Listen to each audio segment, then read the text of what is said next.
Yebisanga musicien nini style ni la musique eleki ya ba rapper na mbongo. Style loba style ni la musique eleki ba rapper na. Est-ce que rappeur ni to tia eleki fali pour na mbongo? Le qui ça ça? T'es question de le mbongo. Rap eza ya bisoté. Tango loba rap. Vous aurez bisoté. Rap tu es bango tout eza les colonnes à niveau international là. Mais fais la musique comme rappeur. Venez. Fais la musique comme ali pour venir rapper. Oh, limité. Ah ben t'es musique. Viens on mettre un rap. Ah, fallait pour rapper pena. Viens comment rapper. À ce que quand la musique urbaine ba yiro ba betaka ba no. Vieux album na hier de musique oyo c'est 100% rap hip hop. Ah, mais je t'ai dit, est-ce qu'elle est si rapper? Mais non. Est-ce qu'elle m'a rappelé dans 4 Alissa nga compagnie nga na mbet butu et la Alissa oh wana ni. Ça c'est de hip hop. Pas tout le monde. Nani? Yes for. Yes. Mutabima de bobo nga biso ba UPR. Mutasala lelo kangi mokili yelo ngobo yango. Fabulous ça en États-Unis papa. Papa guess Fabulous na biso akinta. Ça tu peux taper fitting na faire le oh what. Mutu geza mutia mabe neti mabe te na yebi na ngai te on tuna oh what. Yo guess Fabulous te na polémique te. Na yebi ete. Ah. Na yebi ete. Quand même un père. What. Ils ont le mot gagné papa. Vous allez balinga le biscuit de l'obaka. Bat bayebi ke bat basimi mikolo eza na rap eza ba guest Fabulous ba impère bat basimi. Ce que le mot ya impère les sous. Na toute question mon. Depuis que rap est comme parti politique. Ah. Les bat ba IDPS depuis que rap est comme rumba na typique. Oh. Ndatika rumba na défaut. Le mot ya guest Fabulous. Oh tika rumba na défaut ndenge nini rap est comme jamais typique. Oh. Oui balbaka. J'avais entendu et j'ai vu. Félicitations à Congo Promo TV. Raf Ngindou, félicitations pour la promotion, c'est la rapport à l'artiste. Que Dieu te bénisse. À qu'on n'ait pas demandé, il n'y a rien en face. Suivez Congo Promo TV avec le PDG Raf Ngindou. Nanenga mabete Congo Promo Raf Ngindou. Boga, en tout cas, félicitations, merci si tu es où, mais là. Raf Ngindou, le présentateur la force créative Congo Promo. Congo ça la force militaire na Congo Promo. Et faites comme moi, allez voir Congo Promo, tv5.com. Donc au nom de Jésus-Christ, nous bénissons le Congo Promo. Avec Raf Ngindou, Congo Promo ne tombera jamais. Nicolo Congo Promo ndé. Ouais, balobi Raf Ngindou. Congo Promo toujours, grande puissance. Comment Congo Promo qui torcos net na film. Congo Promo babunda na nango. Raf Ngindou. Congo Promo. What a plus, what another boss là. Congo Promo deux fois avec le boss Raf Ngindou. Une of les jeunes leaders de la artiste Nayo Congo Promo pour la promotion de toute la culture congolaise. Congo Promo deux fois Bolandaka Congo Promo pour Ezolo la vérité. Avec Congo Promo, it's not the same. C'est pas pareil. Raf Ngindou. Check.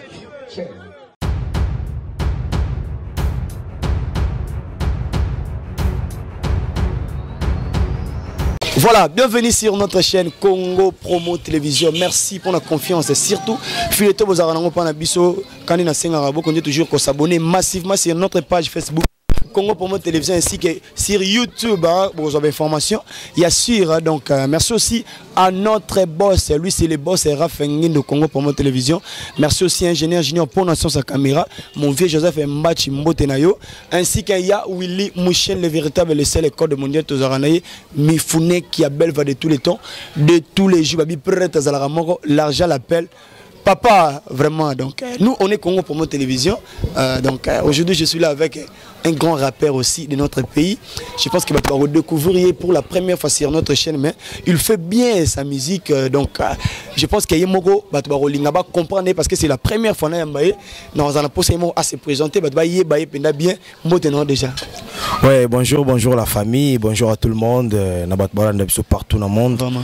Moi, c'est l'artiste Jazz Biz, Mr. Ketch, mon Pessi Makambo, donc fils d'un artiste. Vraiment, tu as une présentation. Okay. Donc, Jazz Biz, on a vu comment on est en bon, en fait, ça, comme on a mais comme ça, on a dérivé.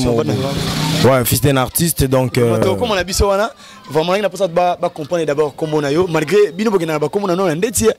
Donc, ça rappelle, Jazz Nini, Jazz B, bon. Ouais, Jazz Biz, donc, il y a un normal, donc, il y a Jazz, Nation, on a combat Jenny, Biz, Yuana, donc, il y a juste combat, il y a groupe Nanga. Vraiment. Donc, Biz, Elaxi, bosser, intellectuel, zélateur. Vraiment. Ouais, donc, merci vraiment. Nalina profite de la Sumbote na Canal Plus, notre maman Canal Plus, Babi Kolia Gitoko, Biloko ya propre Canal Plus, maman na Plamedim Pikuna, Elisam Pikou, donc notre maman, Mbote na yo Canal Plus, Just Be, nous lobby fils d'un artiste, Papa Zaki, Nani, danseur, tout ça, fils d'un artiste. Azaki soliste. Aza guitariste, donc soliste et à Pepe Calais. Ok. Toi Beta Bablo toi Kitoko Bore Ningsa Empire Bakuba. Donc c'est lui qui a fait ça et je lui salue en passant depuis Belgique. Pas en Belgique. Ouais. Ok. Donc Kaveka Kwenda photo Kwenda les Magvel. Mon père que j'aime beaucoup, Bouingi Kinanga, na passion bote rotozali papa. Vraiment, papa Zaki musicien. Donc tout ça dans une famille. Si les lois à musicien. Si les lois à musicien. Si les lois à musicien. Ami qui la poto. Ouais, na poto na papa na passion bote. Donc Makila, famille musique déjà Makila. Ouais, musique donc musique venez Makila, maman pas à chantre. OK. Maman en France, na PCP Mbote c'est Gazali, maman Julienne Touma. Maman France. Maman France ouais. OK. Et ça non normal. Ça non normal. Et ma papa za belge, maman za française. Misu baza batir. Les tiolinga Congo mingi. Tena congolais. Ah congolais. Na botama na Congo. Vraiment. Mais maman déjà papa déjà libela. Et mon besoin c'est bateau na beta na ngai. Oh, qui n'a pas poto. Ouais ouais. OK. Là-bas c'est chez nous. OK. Ouais, Belgique c'est ma maison. Ok. Ouais. Vraiment. Pardon, Babi, moi, on a Lyon, à Lyon. Bon, moi, on a Belge, à Zanan. À Belgique. Mais oui, c'est normal. Vraiment. C'est là qui fait la Bokechu à Belgique. Il y a quelqu'un qui a la vraiment, papa za musique, et on a papa za musique. Il y a quelqu'un qui a Bokechu, papa za musicien. Famille aussi, bandegopé, baza musicien. Tout cas, yom, tout ces là qui étaient là dans le cola papa.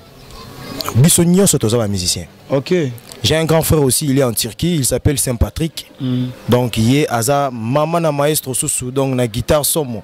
OK. Abeta guitare bien, Aza pe sous batteur. Donc tout l'instrument est studio beta. J'ai une grande sœur et donc ma grande sœur na nganyonso, ba embara. Ils sont tous des chantres. Ma mère aussi elle chante. Moi-même aussi donc l'artiste musicien rappeur nakin confirmé donc. Il a papa Zagini en fait parce que papa Zagini musicien na ebi leto parce que moi aussi mon oncle Azaki musicien ici Maro le Tumba parce que comme on a levé le Tumba mais surtout ça na yo mona ano linga penate même bana to banani ba bandeko tant c'est pas ngana na envier na za na linga te okota na domaine musical mais il a pas pesaki nini bino mo comme l'orchestre na yeto asala pe baster le rôle aye pour qu'on accepter bino mo ça musicien au fait au moni goût même na mon père ah na undima te ke ngana ko ma musicien pona na nga mo be na comprendre ngote ah non ndima même pas ke ngana ko ma musicien vraiment père pas mon ngalo wa rêve alfan est-ce que ça kuna na Belgique ko ka basango ah moi na yo asomo ah moi na yo asomo vraiment ti mo ko tangwa ye et vers 2011 2012 boy a organisé concert moi munene kana ba ombuli bosa maison communale père atanga na beta bo même na sala wana père ka moi vraiment quand dans beta rapé reggae na sala rapé slam.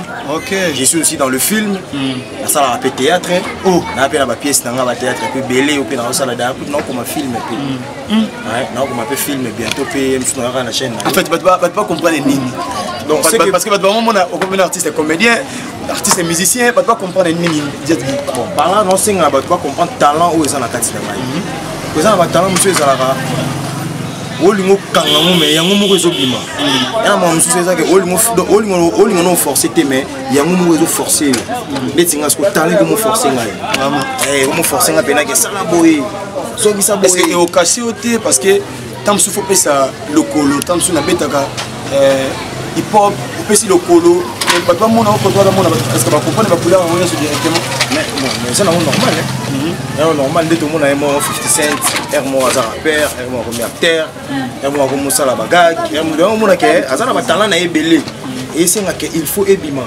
ngo ba teke lo kana yemba kaka na yemba kaka zana mamba film opc nga esenga pe ke fona sala donc na ba talent na ebele esenga ke fona bimisa quoi l'exploitant vraiment en fait papa za musicien ouais on est déjà dans la musique ya makila mais ce qu'on est tous ces alaka ina to mutu moko boinda la kisa o musique hip hop ango to yomo kaka no bana marmo bon omoni maka mosusu même le vena so mopao ye mopa alobaka so ileti nazaka pena mwana ina vraiment na talent waza na mwana tozo azaki so na ina ngeza ndeni ngeza plus deux ans mwana ina te ngaza mwana ina te mais na grand frère nanga azaki so professeur na kata ina oh vraiment aki professeur na kata ina donc nando fana ina na ndako vraiment nando fana ina na ndako yaki na bilo mususu kebu ya te zonga OK mais yo ke no classe non yini mtalakisho comment est-ce que va note tout ça voilà yini mtalakisanga makambe bele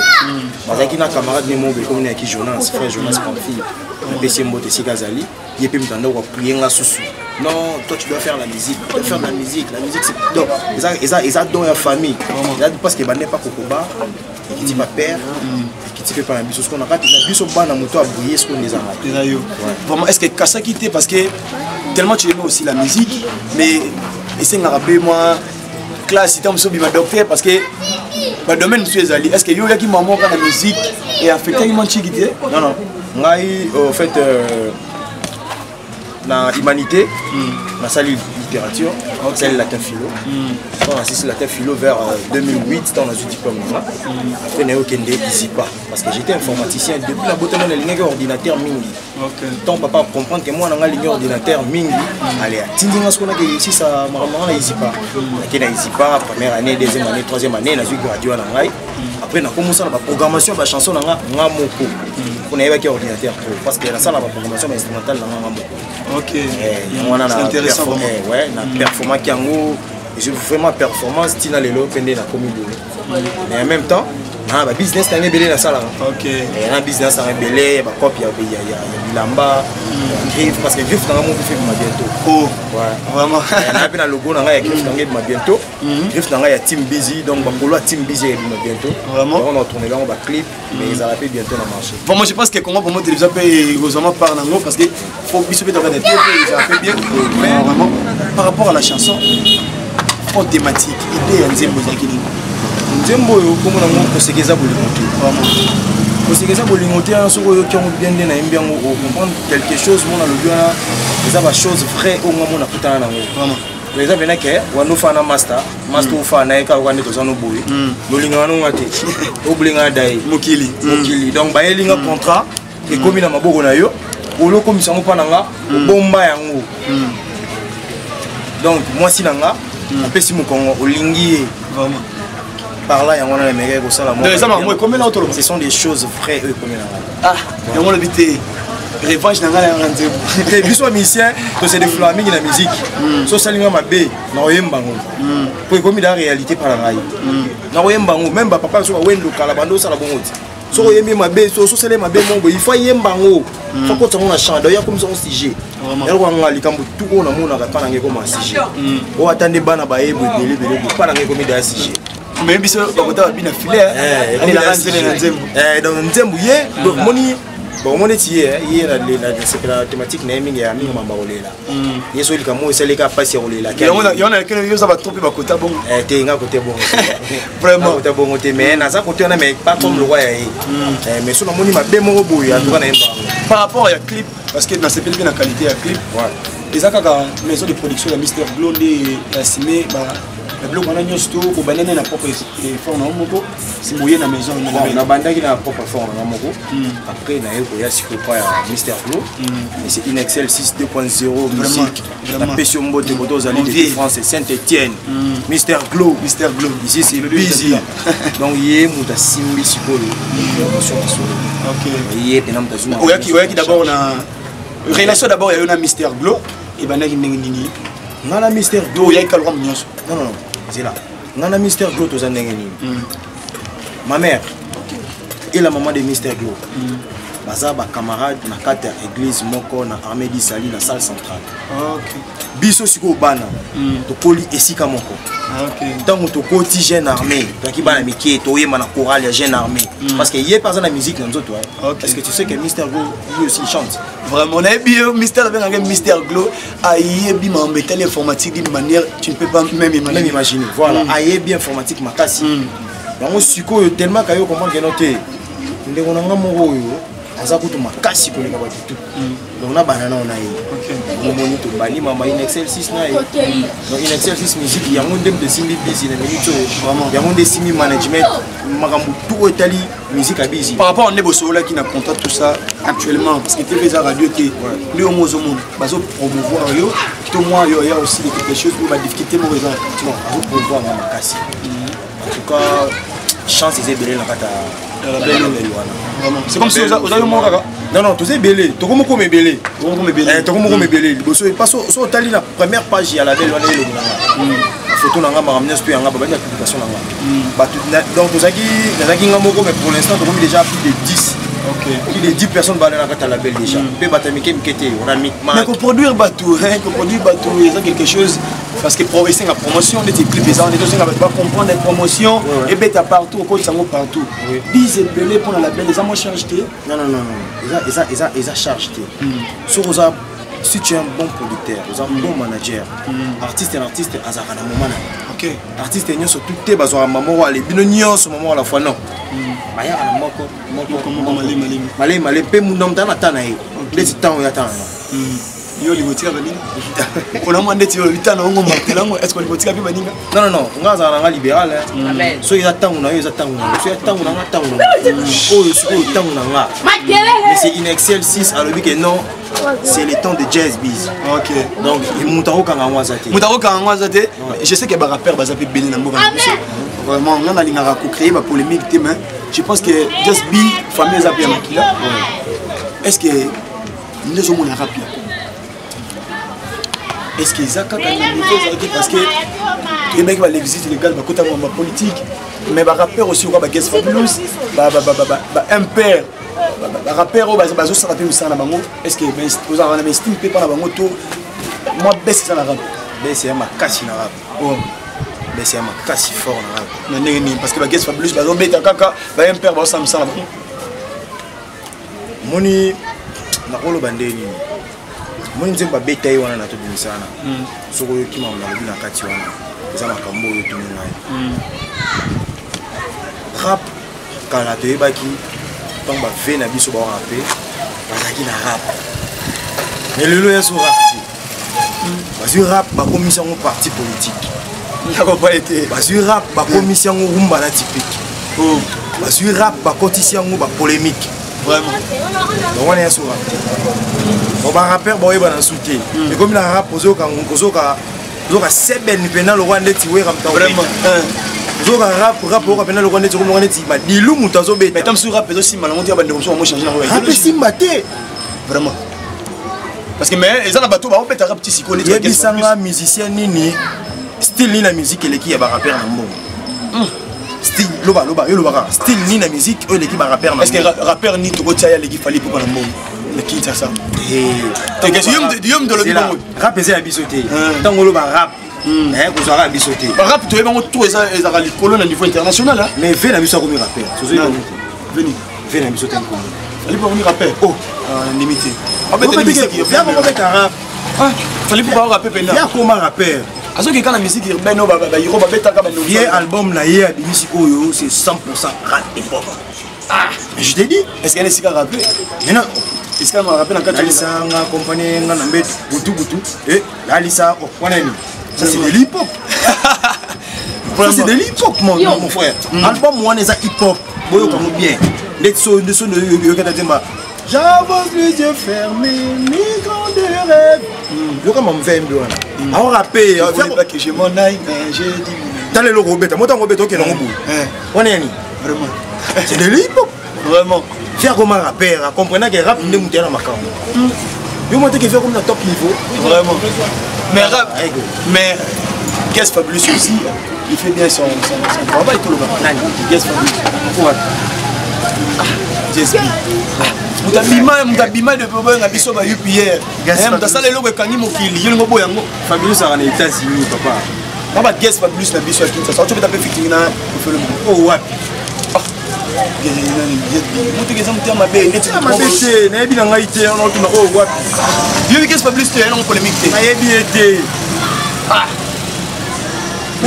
Quand même un père. Ils ont le mot gagné papa. Vous avez l'ingalo mais c'est tout le baga. Bah tu yebi que bah simmi mikolo eza na rap eza ba caisse ba blues ba impère ba simmi. Ce que ngopo ya impère les sous. Na toute question mon. Depuis que rap est comme parti politique.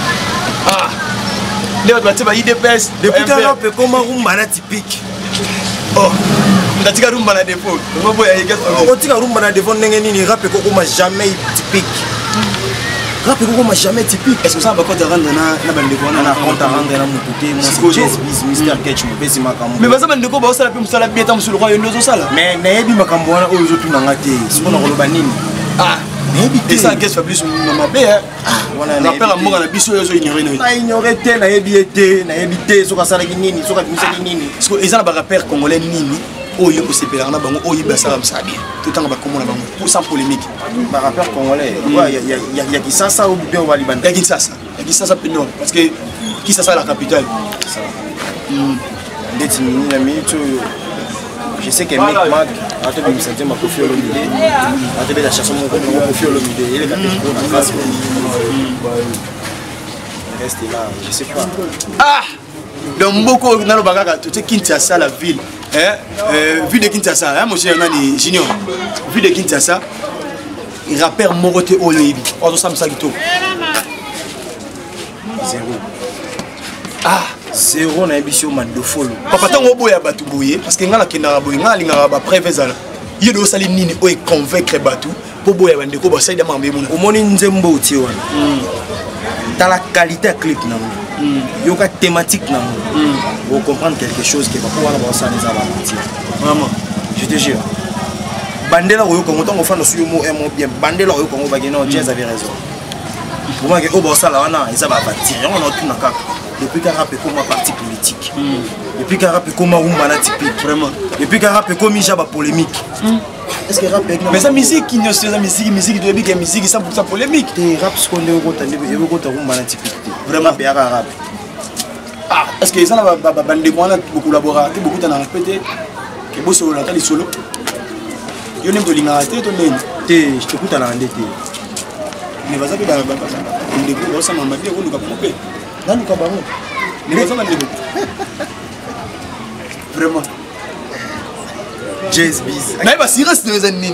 Mais habiter assurance de nini. Mais je suis protégé par qui? Parmi ces Inexcel 6. Vraiment. Ben oui. Ah, je suis protégé.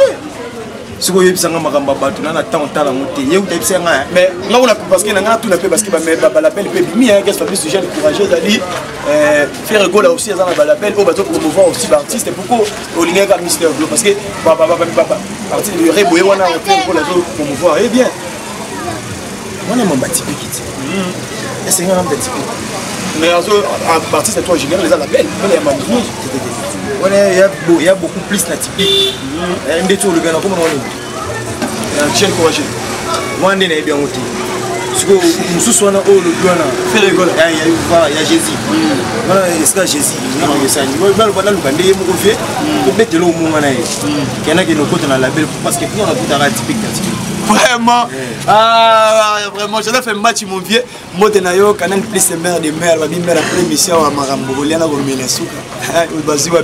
Vraiment, je pense que non pour ça Toyo Kayo parce que Toyo qui clip, la mission baga studio ça la artiste vraiment Toyo Kayo et c'est ça dans la musique.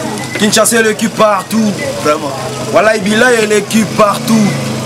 Et si au monde a boss à Bedachou, non, Mboke Lengeton da jalousie. Corona et Biloko et Marti. Kinshasa au cœur de l'Afrique. Mbuta, non, Kingo et l'équipe partout. Et si Balia yo Chombona Wewa, non, Tozo Matolo à 6h. Oh, Kinshasa l'équipe partout. Et si Oliandumba ya Kiesi, Kinshasa l'équipe partout. Et si aux hommes bataille à Busy. Ah, Kinshasa l'équipe partout. Corruption et côté partout. Vie quotidienne et tondi bouzoba. Kode famapa, kode fatina kopaloso. Ah, Kinshasa l'équipe partout. Tracasserie et côté partout. Kinshasa l'équipe partout. Kuluna et côté partout. Vraiment. Vraiment. Message en haut. Kinshasa l'équipe partout. Mais ça va ma réalité sur les Kinshasa nous oyons. Oui. Est-ce que l'équipe partout? Non, c'est pas non. Aucune. Qui bête matin on a 6 heures. Et le quoi là est-ce qu'il y a France vraiment? Il y a Willy Mouchel pendant 6 heures nana 6 heures pendant que on m'a capé. À 13 heures mais 6 heures nana. On m'a quand même sur monsieur zo quand ça zolinga na episode que fait au moins out mamboti ndenga te. On m'a kaka bébé. On a $20 mon vraiment. 6 heures on a possédé. Oui, ça c'est que le rebond c'est la France c'est ça. Vraiment. Est-ce que la France bana ki mbuta? La France bana chaba. C'est moi déjà bimi. Et ça vient à marcher. Ils ont bien marché. Mais il y a dans kata la label déjà. Label déjà. Clip de ça là. Non té. Yango ce qu'on est au boulot donc et ça la makala mingité. Na yango na betaye. Débord wana. Donc on boire en 2021. Mais nazo et nazo parce que faut que la vérité parce que la vérité n'a découvert vraiment batailler Zali. Vraiment mais promotion des dans un toujours na poussa nango. Promotion des vraiment bien pour faire promouvoir les sous makas. Ouais, évidemment donc il y a mon ancien mais c'est Excel 6 à promouvoir album là parce que album est tout bima. C'est vraiment titre album eza il y a Sikalikolo ya kala. Comment on a signé l'album? Non, c'est un album non qui deuxième album. Premier album est Simbaki. Premier album est Simbaki déjà Tokos Nani. Papa zo beta ouais puis et puis sur Nini, salut Nini. Et bien Zembala ta catch, Somba catch. Et ce mélange catch, on me calme. Ouais, on a album on a gagné un Sikalikolo ya kala. Ah, il y a solo quoi parce que non faut la bim ça soit éclosion il ko lo baké moni maki so il passe ya ni do mona botamit éclosion ya ngona ce qu'on a mis album éclosion on a payé sur 10 titres ya ngona bois que libino na bétail na Kinshasa l'équipe partout pour ça pourra en outil l'état na cet album on entend sur la fin de l'année Kindoki je pense que comme na Souka je pense que va te balandi clip il y a Jet B, il y a Jazz B, Jazz B clip on a comme c'est qu'il y a bolimoté vraiment to fanda ine ga mtabomni vraiment ba to pas soit clip on a besoin de wapi et ça va puis sur YouTube na chaîne ouais sur YouTube dans ma chaîne la chaîne na on a propre chaîne on comme Jazz B on a Jazz B kinanga on a ba blo on a nyoso depuis da banda carrière aussi on va s'abonner aussi lelo alors je demande à tout le monde de s'abonner dans ma chaîne YouTube, on a des informations sur la Jazz Biz, la pièce dans le théâtre, la pièce dans le film, on a ça là, film à 30 minutes, la clip dans tout, la news dans la news surtout, il y a des concerts partout. Vous aurez la chaîne ou bien dans Instagram, dans la page, dans compte Instagram, dans la Jazz Biz RBB. So betika bongo directement aussi bilo on a news vraiment directement aussi bilo ko ya Jazz B, comment ça passe maintenant Jazz Biz. OK. Parce que comment on réalise ça? Mon propre nom mon vrai nom c'est Jenny. Jazz B. Ok. Vraiment, merci à Bato Bazo pour porter pour Kazor la Nangal Ville et tout les cadets de la presse. Jazz B n'a pas posé sa message à Bato Rolanda Bato Balingarayo et puis au salon le moto cap on a dédicace ton anti le micro. Merci ingénieur pour la caméra. Ma maman chérie va te monter depuis l'âge le véritable les seuls code mondial. Il y a Willy Mouchena, mi fone qui appelle va de tous les temps. De tous les jours à prête à la mort l'argent l'appelle papa Gracia Boyo la patronne. Il y a eu à moi je dois faire un match même vieux. Ingénieur pour la caméra. Maman chérie va te monter. Quant à moi Alvin le tout les cadets de la presse. On se retrouve prochainement mais toi au canal Jazz B et puis te retrouve prochainement. Merci. Beaucoup sana kuna boza ba salité. Jamalonganga naza guerilla. Succès nanga na quartier Pesi Loyenge, yekaka mangungu ndeti gramet Loyenge. Rap pogno ça la Chiluba. Depuis qu'a rappé comme parti politique, depuis qu'a rappé comme jaba polémique, depuis qu'a rappé comme rumba typique. Wef musique a pambo betate, wonga obiso meilleur go parapaki. Mingi baya baganga pe basila, c'est lui qui veut la paix, prépare la guerre ennemie. Koganga te poyo sala base, kofinga te poyo sala base. Koboya te poyo sala base, oracle de Dieu, mwana lion, azalion. Boya ebele, nazanga moko, Jazz Biz, betae. Aloba ki tro, journal on lelo, Jazz Biz, betae. Aloba ki tro, nanyo boyango, Jazz Biz, betae. Nakata balien, n'abesprit Rambo, Jazz Biz, betae. Merci à toi, merci à monsieur le présentateur de Tumba. Alors, comme message, je dis à tout le monde de s'abonner dans ma chaîne YouTube et je demande à tout le monde d'aimer ma page Facebook et je dis à tout le monde d'aimer aussi ma page Instagram pour Mango, pour plus d'actualité à Jazz Biz. Mon album est déjà sur marché, ils ont une plateforme, surtout on a Spotify, on a Deezer, on a iTunes, sur Jazz Biz pour avoir actualité à Jazz Biz surtout. Alors, la Facebook est dans sur Balinganga, mon boss que j'aime beaucoup, le boss Fedelo quoi. Boss Fedelo quoi, donc la passion beauté. Et sans oublier à messieurs Claudie Luntadila, Mystère Inexcel 6 Musique, la passion beauté pour l'opportunité à lui. Et je dis encore merci à mon père depuis Belgique. Et je dis merci à ma mère depuis France. Et je dis merci à mon frère, la personne qui me fait habiller à tout moment, Mystère Saint-Patrick, la passion beauté. Et je dis merci à tous mes grandes sœurs depuis France. Et la passion beauté, surtout au Jazz Biz beauté, oh surtout on a besoin. À ça la collaboration directe dans Jazz Biz, à comme le numéro de téléphone dans la WhatsApp 089 89 63 112. Donc plus 243 quand on est au barrière Willy Moucheni 89 89 63 112. Au Nyon on a besoin, il y a collaboration. Je suis là et j'appelle tous les mécènes au Balingara Hip Hop. J'appelle tous les patrons, tous les boss, tous les vrais chéris, tous les moutons moniques hip hop faisons à la place où ils ont Kiwana. Je suis là. Jeune talent basé belé, talentueux na kin basé belé. Botanaka bango anate. Nous aussi on est là. On a besoin pour la featuring, collaboration, publicité. On a besoin tout ça maquette c'est bien. Je suis là, je suis dispo. Mon numéro est là. Plus 243 89 89 63 112. Et je dis merci à tout le monde qui me suit et à Dr Kos, à la Busy, Mr Ketch, mon Pessima Kambo. Feature top.